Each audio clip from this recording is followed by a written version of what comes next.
Самокаттар арендаға беріліп атыптыр. Не қылыш керек екен, приложениясын жүктөш керек екен.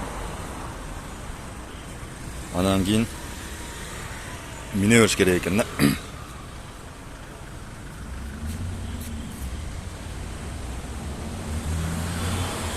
Бұл жерде шекте бета сторисінің астында тұрады.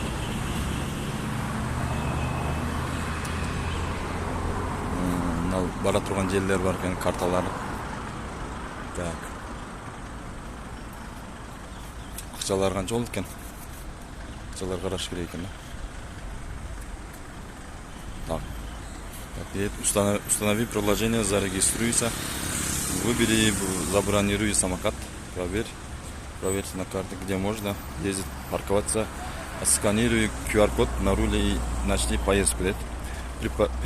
Припаркуйся, сделай фото самоката, чтобы завершить поездку. Установи приложение. Выбери и забронируй самокат. Ал бинт көріш керек екен, олар.